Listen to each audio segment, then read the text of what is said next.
आखिरकार पता चल गया कि उस सोनम ने अपने पति राजा रघुवंशी की हत्या करवाई। सोनम अपने बॉयफ्रेंड राज कुशवाहा के साथ शादी करना चाहती थी, जिससे उसका अफेयर चल रहा था। सोनम ने पूछताछ में बताया कि वो राजा रघुवंशी के साथ शादी नहीं करना चाहती थी, लेकिन परिवार की जिद के आगे उसने शादी की बात आखिरकार मान ली। लेकिन शादी के दौरान अपने बॉयफ्रेंड के साथ उसने मर्डर की पूरी प्लानिंग भी कर ली।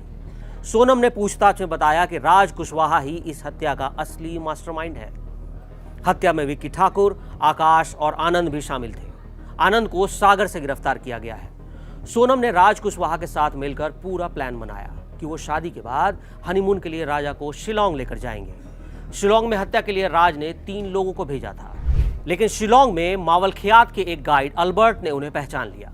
उसी ने बताया कि 23 मई की सुबह 10 बजे के आसपास इस जोड़े को 3 पुरुष पर्यटकों के साथ नेंगरियात से मावलिखात तक 3000 से अधिक सीढ़ियां चढ़ते हुए देखा गया था। अल्बर्ट ने बताया कि चारों पुरुष आगे चल रहे थे, जबकि महिला जो सोनम थी वो पीछे थी।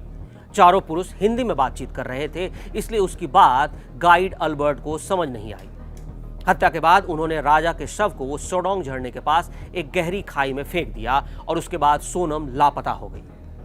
ऐसा लगता है कि अपने पति की हत्या के बाद सोनम लगातार छिपने की कोशिश में थी, लेकिन इतने दिनों तक सवालों से बच पाना और खुद को निर्दोष साबित करना उसके लिए अब आसान नहीं था। इसलिए हार कर उसने सरेंडर का फैसला किया। सोनम शिलोंग से भागते हुए छिपते हुए गाजीपुर पहुंची और वहां उसने अपने परिवार को फोन किया।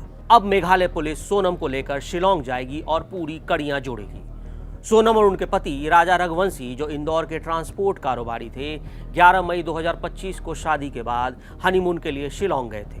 20 मई को मेघालय पहुंचे और इस जोड़े का 23 मई को परिवार से आखिरी बार संपर्क हुआ था। इसके बाद दोनों का फोन बंद हो गया और उनके किराए की एक्टिवा स्कूटी लावारिस हालत में मिली। 2 जून को सोडोंग झरने के पास एक गहरी खाई में राजा का सड़ा गला शव मिला, जिसके बाद पुलिस ने हत्या का केस दर्ज कर लिया। लेकिन सोनम का कोई सुराग नहीं मिल रहा था, जिससे परिवार को अपहरण और तस्करी तक की आशंका होने लगी थी। यहां तक भी कहा गया कि सोनम को बांग्लादेश अगवा कर ले जाया गया है। हालांकि अब बाकी के राज सोनम पूछताछ में उगलने वाली है। सोनम को किसी तरह की चोट नहीं लगी और वो पूरी तरह से ठीक है। इस वक्त सोनम गाजीपुर के 1 स्टॉप सेंटर में रखी गई है, जहां पुलिस उससे पूछताछ कर रही है।